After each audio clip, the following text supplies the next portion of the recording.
Hello everyone, welcome to Johntech digital. देखिए, आज के इस टॉपर टॉक में मेरे साथ हैं दीपक, जिन्होंने एसएससी मेंस को क्लियर करके बीआरओ डिपार्टमेंट की कट ऑफ को क्लियर किया है। तो सबसे पहले दीपक, आपका बहुत बहुत स्वागत है जॉनटेक के डिजिटल प्लेटफॉर्म पर। Thank you sir. और इसके साथ साथ आपको बहुत बहुत शुभकामनाएं, बहुत बहुत बधाइयाँ, क्योंकि आपने एक मुकाम हासिल किया है। देखिए, यहाँ ये जर्नी जो रही है दीपक की, काफ़ी स्ट्रगलिंग जर्नी रही है, क्योंकि एक बच्चा जब प्रिपरेशन फेज में होता है तो वो काफ़ी सारे हडल्स और काफ़ी सारे सेटबैक्स का सामना करता है, क्योंकि एक सबसे बड़ी परेशानी होती है कंपटीशन को फाइट करना, एक सबसे बड़ा चैलेंज है। तो आज इसी चैलेंज को उन्होंने किस तरह से फाइट किया है, क्या उनकी जर्नी रही है कॉलेज से लेके और इस सिलेक्शन तक, उसको आज हम दीपक के साथ शेयर करेंगे। और सबसे पहले मैं ये चाहूँगा दीपक कि आप अपना एक ब्रीफ इंट्रोडक्शन दें, जिससे बच्चे आपके साथ रिलेट कर पाएँ और आपकी बातों को समझ पाएँ। जी सर, आई एम दीपक मेहरा। मैंने अपना बीटेक 2021 में Jaipur institute of engineering and management college से पूरा किया। फिर उसके बाद मैं जॉनटेक में आया। उसके बाद से जॉनटेक के साथ ही अपनी प्रिपरेशन आगे बढ़ाई। बिल्कुल। तो दीपक ने 2021 में अपना बीटेक कंप्लीट किया है। तो दीपक, आपने बहुत कम समय में, मतलब बहुत सारे बच्चे बहुत सालों तक तैयारी करते रहते हैं, और आपने कोरोना फेज़ में स्टार्ट किया है प्रिपरेशन, और उसके बाद में आपने जल्द ही मतलब अपना सिलेक्शन इंश्योर कर लिया है। तो इसके लिए सबसे पहले तो आपको बहुत बहुत शुभकामनाएं, बधाइयाँ। Thank you sir. देखिए, यहाँ पर इन्होंने 2021 से प्रिपरेशन स्टार्ट की। तो सबसे पहले दीपक, मेरा यही सवाल है कि आपने ये जो प्रिपरेशन शुरू की, इससे पहले इसकी प्लानिंग कब से स्टार्ट की? जी सर, प्लानिंग थी जब कॉलेज में थे तो हमारे सीनियर हुआ करते थे गणेश बटाना नाम से। बिल्कुल। तो उन्होंने क्या हुआ कि 2018 में पास आउट हुए थे, तो उन्होंने उसके साथ ही CPWD क्रैक कर दिया था। बहुत बढ़िया। तो उसके साथ ही हमको भी लगा कि हमें भी कुछ ऐसा करना चाहिए, क्योंकि वो जब कॉलेज में आते थे तो हाँ, मोटिवेशन रहता है, अलग से मोटिवेशन रहता था कि हाँ, ये जब साथ में एक साथ में कर सकते हैं तो हमें भी कुछ ऐसा करना चाहिए। बिल्कुल।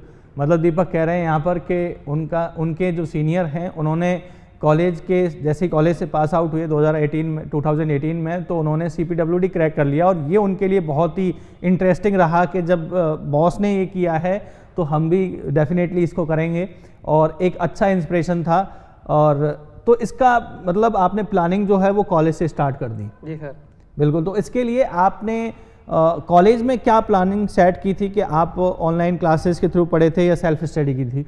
नहीं सर, जो कॉलेज में जो जैसे बीटेक में जो सिलेबस होता है ना, जस्ट उसी को पूरा कर रहे थे, और उसी को बार बार मतलब वहाँ से क्वेश्चंस कैसे आ रहे हैं उसके एक स्ट्रेटेजी बनाई। फिर उसके बाद थोड़ा कोविड आ गया, तो उसके बाद एक फिर गाइडेंस चाहिए होती है। फिर उसके बाद हमारे HOD सर ने रिकमेंड किया कि आप जॉनटेक जाइए, आप वहाँ अच्छा एनवायरनमेंट मिलेगा और आपकी प्रिपरेशन भी बहुत अच्छी हो जाएगी। बहुत बढ़िया। तो इसका मतलब आपने यहाँ पर सेल्फ एनालिसिस करके और थोड़ा बहुत जो आपको मोटिवेशन और गाइडेंस मिला, उसके चलते आप जॉनटेक मतलब आ चुके हैं। अब देखो, यहाँ बात आती है कि इनका जो गोल था वो क्रिस्टल क्लियर था कि इनको आगे चल के गवर्नमेंट जॉब की तैयारी करनी है, और कहाँ से करनी है, एक सबसे अच्छी अचीवमेंट होती है, क्योंकि सबसे पहला कन्फ्यूज़न आपका यही होता है कि आप क्या करेंगे। तो आपने अपना कन्फ्यूज़न बहुत पहले ही क्लियर कर लिया था। अच्छा, आपको जैसे ही आपने जॉनटेक ज्वाइन किया तो आपको क्या लगा, कैसा महसूस हुआ कि यहाँ पर जो प्रिपरेशन है, जो जैसी तैयारी करवाई जाती है, क्या वो सफिशिएंट थी इस एग्ज़ाम को क्रैक करने के लिए? जी सर, बहुत सफिशिएंट थी। अगर हम प्रॉपर गाइडेंस और प्रॉपर मोटिवेशन मिलता रहे तो किसी भी एग्ज़ाम को क्रैक करना इतना मुश्किल नहीं होता है। बिल्कुल, किसी भी एग्ज़ाम को क्रैक करना इतना मुश्किल नहीं होता है अगर आप एक प्रॉपर पाथ पे, एक प्रॉपर डायरेक्शन को फॉलो कर रहे हैं, किसी मेंटोर के थ्रू या किसी कोचिंग इंस्टीट्यूट्स के थ्रू या अपने अकॉर्डिंगली, तो आप किसी भी गोल को अचीव कर सकते हैं। बहुत अच्छा है दीपक, ये आपने पहले ही एनालाइज कर लिया है, और मेरा तो ये आपसे कामना रहेगी कि आप भविष्य में भी और अच्छी एग्जाम्स को क्लियर करते रहें और भी अपने इम्प्रूवमेंट्स करते रहें। चलिए दीपक, यहाँ पर आपने कहा कि जो मोटिवेशन और गाइडेंस था, इसके साथ साथ मैं अगर यहाँ पर क्लासेस की बात करूँ, कंटेंट की बात करूँ, तो उसके लिए आप क्या कहना चाहेंगे? सर, कंटेंट बहुत लिमिटेड भी था और बहुत अच्छा भी था, क्योंकि क्या होता है कि मार्केट में कंटेंट बहुत अवेलेबल है, लेकिन आता क्या है वो बहुत ज़्यादा ज़रूरी है। तो जॉनटेक ने इसी चीज़ पे फोकस किया कि जो आ रहा है, जो जैसा चाहिए एग्ज़ाम के लिए, वही कंटेंट पढ़ाते थे, और फिर उसी को हम प्रिपेयर करके आगे बढ़े। ठीक। दीपक, आप जैसे क्लास में पढ़ते थे तो मैंने कई बार देखा था आप चीज़ों को पहले से पढ़ के भी आते हैं, फिर चीज़ों को पहले से तैयार भी करके आते हैं, और ये बहुत कॉमन सी बात है कि जो भी बच्चे सेलेक्टेड हैं या जो भी बच्चे सेलेक्ट होते हैं वो पहले से कहीं ना कहीं प्रिपेयर होते हैं इस चीज़ के लिए। मतलब वो बिल्कुल फ्रेश नहीं होते, बहुत ही कम बच्चे ऐसे होते हैं जो अपने माइंड मेकअप करके नहीं आते हैं। तो आप क्या कहना चाहेंगे उस स्टूडेंट्स के लिए जो तैयारी करने आएंगे और या फिर जो तैयारी कर रहे हैं, कि अपना माइंड मेकअप पहले ही कर लें वो को, कि किस तरह से आपको सब्जेक्ट पढ़ना है, किस तरह से आपको क्लास में अपीयर होना है, किस तरह से आपको एग्जाम हॉल में अपीयर होना है? जी सर, इसके लिए तो है कि पहले मैंने बहुत सारी चीज़ें देखी है। जैसे अपने साथ में स्टूडेंट्स के साथ बैठता था तो पहले तो उनका यही कंफर्म नहीं था कि वो, उनको खुद को विश्वास ही नहीं है कि वो कर सकते हैं। पहले तो यही चीज़ आती है कि एक कॉन्फिडेंस होना चाहिए कि हाँ ये तो मैं कर सकता हूँ। बिल्कुल। और फिर उसके बाद ये था कि जैसे वो आते हैं तो अब डिफरेंट मार्केट में डिफरेंट कंटेंट अवेलेबल है, तो उसको देखते हैं, फिर कंपैरिजन स्टार्ट हो जाता है। कंपैरिजन से कुछ नहीं हो सकता, क्योंकि आप कंपेयर करोगे अगर कोई चीज़ वहाँ नहीं पढ़ाई जा रही है तो कहीं आगे पढ़ाई जाएगी वो। बिल्कुल। तो यहाँ पर इनका कहने का मतलब ये है कि जितना आपका कन्फ्यूजन रहेगा आप उतना ही ज़्यादा मतलब भटकाव में रहेंगे। आप अगर चीज़ों को कंपेयर करेंगे तो कंपैरिजन में किसी जगह पर आपको कुछ अच्छा मिलेगा, किसी जगह आपको कुछ अच्छा मिलेगा। तो उससे बेटर है कि आप एक पहले कन्फ्यूजन दूर करें और एक फिक्स डिसीजन पे आएँ कि अपने को ये करना है। और दूसरी बात, बहुत इंपॉर्टेंट बात बोली कि स्टूडेंट्स को खुद के ऊपर भरोसा नहीं होता है ज़्यादातर। तो अगर आप अपने ऊपर ही विश्वास नहीं कर रहे तो फिर दूसरा आपके ऊपर कैसे विश्वास करेगा? आप पे एसएससी कैसे विश्वास करेगी, आप पे आरपीएससी कैसे विश्वास करेगी कि आप इस एग्ज़ाम को क्रैक कर सकते हैं और इस डिपार्टमेंट के एबल हैं, इस डिपार्टमेंट के योग्य हैं? तो सबसे पहले तो आप अपने आप पे भरोसा करना सीखें।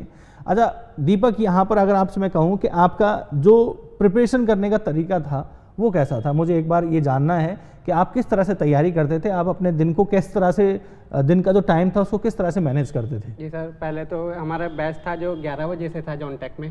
तो हम 11 बजे से लेकर और 2 बजे तक यहाँ पे रहते थे। फिर उसके बाद घर जाते थे तो थोड़ा रिलैक्स करते, फिर उसके बाद जो आज पढ़ाया गया है उसको पढ़ते, वो ज़्यादातर आधा एक घंटे में हो जाता था। फिर उसके बाद हम उसके रिगार्डिंग क्वेश्चन लगाते थे, रात में प्रैक्टिस करते थे। फिर जैसे थोड़ी प्रॉब्लम अपन को पता चल जाती है कि किस टॉपिक में कितनी प्रॉब्लम आ रही है, फिर अगले दिन सुबह उसको थोड़ा सा पढ़ के जाते, फिर आगे जाके यहाँ जॉन टेक में आके टीचर से उसको क्लियर कर लेते हैं।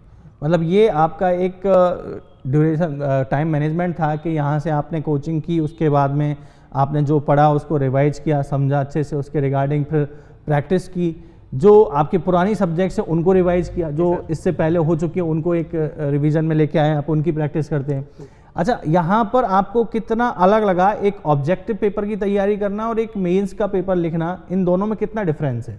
सर ज़्यादा डिफरेंस नहीं लगा इसमें, क्योंकि पहले से ही सब्जेक्टिव के लिए तैयार करके चलते हैं, क्योंकि आगे आने वाली चीज़ें पहले से ही कंफर्म होती है। जिसका क्लियर है कि वो हो जाएगा तो उसका होता है, कंफर्म है। बिल्कुल।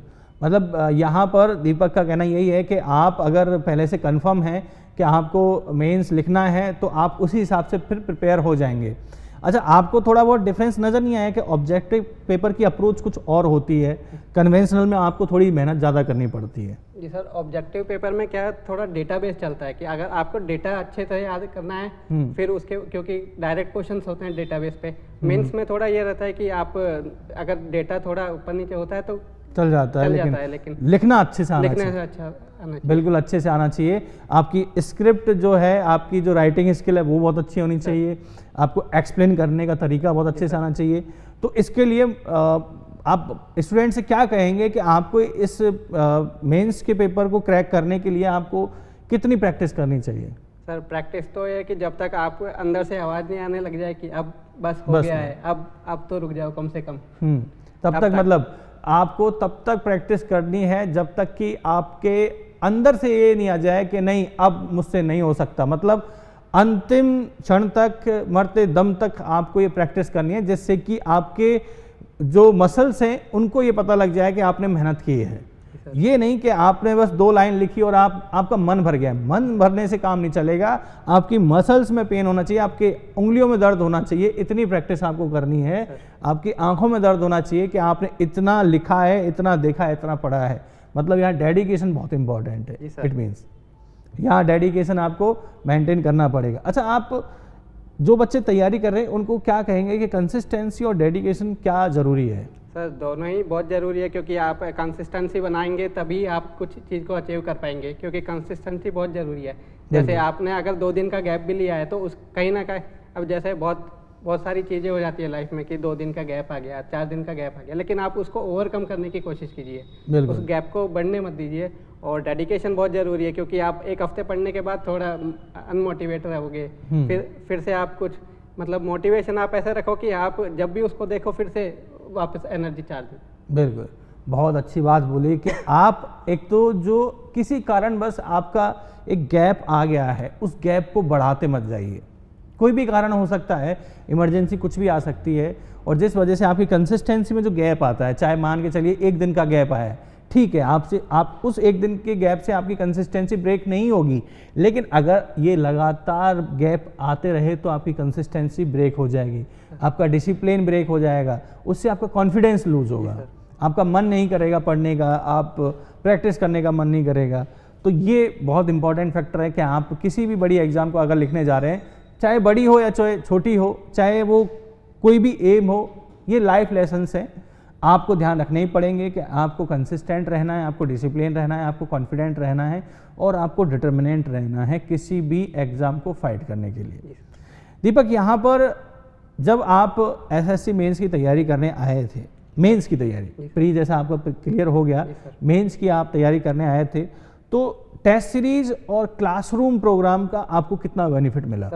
पूरा बेनिफिट ही उसका है, क्योंकि जो क्लासरूम में पढ़ाया गया था एक्चुअली वही क्वेश्चंस वहाँ पे पुटअप हुए थे, और जो टेस्ट सीरीज में हमने जो प्रैक्टिस की उससे हमें कॉन्फिडेंस मिलता रहता था कि हम कर सकते हैं। और जॉनटेक में जो टीचर्स हैं उन्होंने भी बहुत गाइड किया, बहुत अच्छे से मेंटेन किया कि आप ज़्यादा पैनिक मत करिए, ज़्यादा वैसे नहीं, क्योंकि एक बच्चे के अंदर ये रहता है कि उसका जो फर्स्ट जॉब रहता है वो बहुत ज़्यादा एंजाइटी भरा रहता है। बिल्कुल, मतलब बहुत अच्छी बात बोली है कि जो फर्स्ट जॉब होती है, फर्स्ट सिलेक्शन होता है, वो बहुत ज़्यादा एंजाइटी वाला फेज़ होता है, और ये बहुत ही सही बात है कि जब बच्चा फर्स्ट जॉब जब तक नहीं लग जाता तब तक उसके मन में डर रहता है कि मैं जीवन में क्या कर पाऊँगा, और वो उस एंजाइटी के चलते उस एग्ज़ाम को क्रैक करना एक टिपिकल टास्क होता है। अब उस एंजाइटी से आप निकल गए हैं, जी सर, क्योंकि आपने एक एग्ज़ाम क्रैक कर लिया है, तो ये ज़रूर हुआ होगा कि आपके अंदर जो कॉन्फिडेंस है वो अच्छे लेवल पे होगा। जी सर, और मुझे लगता है कि आप इस कॉन्फिडेंस के साथ में और भी एग्जाम्स क्रैक करेंगे आगे। और मैं तो यही चाहता हूं कि आप आने वाली जितनी भी बड़ी एग्जाम्स और छोटी एग्जाम जितनी भी हैं, चाहे जितनी भी आप में जितनी एग्जाम्स में आप अपेयर हों, वो सारी एग्जाम क्रैक करें। ये तो हमारी शुभकामनाएं रहेंगी आपके साथ में। दीपक, यहाँ पर एक सवाल और आता है कि स्टूडेंट्स को ग्रुप में पढ़ना चाहिए या अकेले पढ़ना चाहिए? हालांकि ये तो इंडिविजुअल चॉइस है, बट फिर भी एक कंपटीशन को ध्यान में रखते हुए कैसे पढ़ाई करनी चाहिए? जी सर, अगर अकेले पढ़ने में कंफर्टेबल है तो ठीक है, नहीं अगर ग्रुप में स्टडी करोगे तो क्या होता है कि कुछ चीज़ें अपन से छूट जाती है। तो ग्रुप में जैसे कुछ डाउट है जो मुझे नहीं आया लेकिन किसी को आया, और उसके डाउट को सुन के थोड़ा सा मैं भी है कि हाँ यार ये भी हो सकता है, तो वो जरूरी होता है थोड़ा।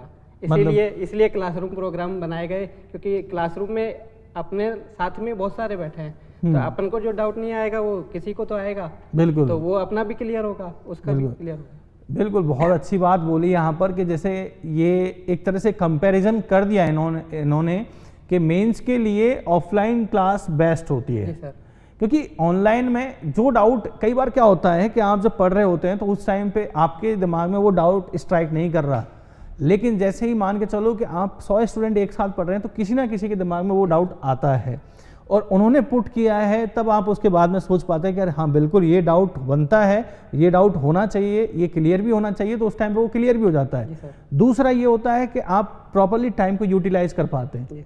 जो क्वेश्चन आपसे नहीं बन पा रहा है वो दूसरा स्टूडेंट जो आपके ग्रुप में है वो बना के आपको देगा, तो वो आपसे उससे आपको सीखने को भी मिलेगा।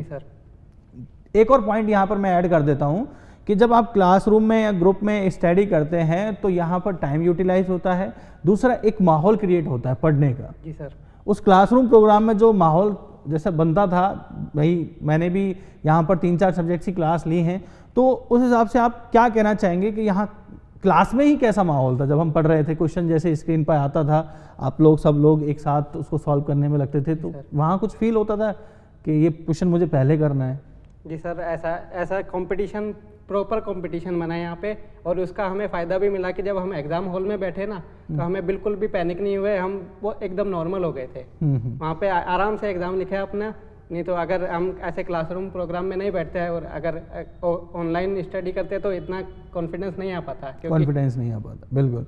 टेस्ट सीरीज से आपको कितनी हेल्प मिली? सर टेस्ट सीरीज से बहुत हेल्प मिली, क्योंकि हम जो रिवाइज करके आते थे टेस्ट सीरीज में लिखते थे, फिर जहाँ पे कहीं अगर दिक्कत होती है तो हम वापस जाते, तो वो टेस्ट सीरीज का ही है। क्योंकि अपन जब तक पढ़ के रह रहे हैं तो उसमें कंफर्म नहीं हो पाता है कि अभी जैसे कुछ भी क्वेश्चन हो तो ऐसे देखने में तो ऐसा लगता है कि हाँ हो जाएगा, लेकिन जब एक्चुअल में जब अटेम्प्ट करते हैं उसको तब असली में सब कुछ पता चलता है कि हो रहा है कि नहीं हो रहा है।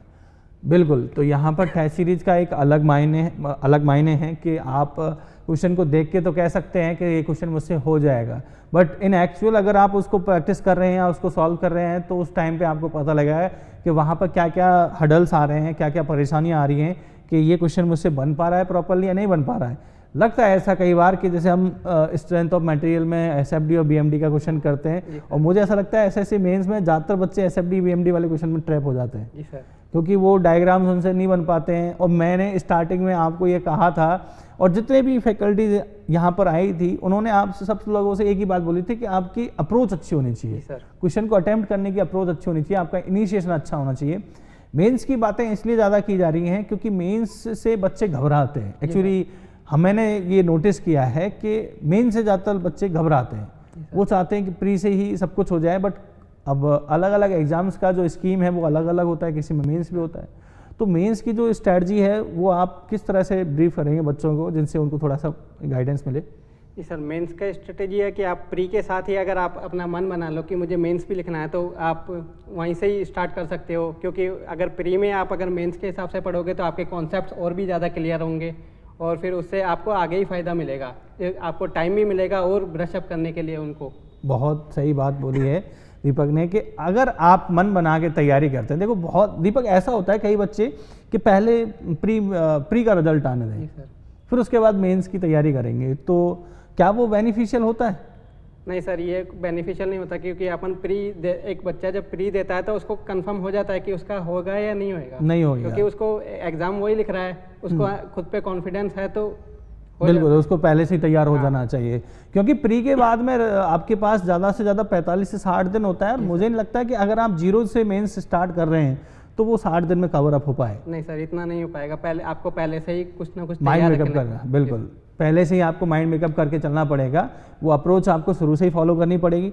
अच्छा दीपक, चाहे वो कोई भी एग्जाम क्यों ना हो, चाहे वो ऑब्जेक्टिव हो, चाहे वो कन्वेंशनल हो, चाहे वो डिस्क्रिप्टिव हो, किसी भी एग्जाम में अगर स्टूडेंट को बहुत ज़्यादा रिफाइन होना है, बहुत अच्छे तरीके से अटेम्प्ट करना है, तो कन्वेंशनल अप्रोच कितनी अच्छी होती है? इसमें सारे कॉन्सेप्ट्स एक्चुअली कन्वेंशनल में ही क्लियर होते हैं, क्योंकि क्या ये होता है कि अपन डेटा तो याद कर लेंगे, लेकिन उसके जो फॉर्मूला का यूज़ करने का तरीका है वो कन्वेंशनल से ही आएगा, क्योंकि कंडीशंस बहुत सारी होती है। एक फॉर्मूला अपन याद करते हैं, फॉर्मूला तो याद कर ले, लेकिन उसको अप्लाई कैसे करना है, कैसे किया जाए, वो कन्वेंशनल में ही आएगा। बिल्कुल। तो एक बहुत इंपॉर्टेंट बात, चाहे कोई भी एग्जाम क्यों ना हो, उसके लिए कन्वेंशनल अप्रोच जो है वो बहुत इंपॉर्टेंट होती है, बहुत अच्छी होती है, क्योंकि उससे अगर आपके पास टाइम है, इतना टाइम, इसके कन्वेंशनल अप्रोच के साथ में थोड़ा सा ये कंडीशन जुड़ जाती है कि आपके पास टाइम कितना है। बट अगर आपके पास सफिशिएंट टाइम है, आप कॉलेज से प्रिपेयर कर रहे हैं, आप फ्रेशर्स हैं, तो आपके पास सफिशिएंट टाइम है, आप ज़रूर उस कन्वेंशनल अप्रोच को फॉलो करें, जिससे आप नेक्स्ट टाइम जब भी प्री क्लियर करेंगे तो आपको कन्वेंशनल पेपर, डिस्क्रिप्टिव पेपर भी लिखने होंगे, मेंस के पेपर लिखने होंगे, तो वहाँ पर आप ये चीज़ सीख पाएंगे कि लिखना कैसे। और दूसरा जो ऑब्जेक्टिव में आपने जैसे बताया कि कई सारी कंडीशंस होती हैं जिनके लिए बहुत सारी सिचुएशन बदलती हैं, फॉर्मूले को किस तरह से यूज़ करना है।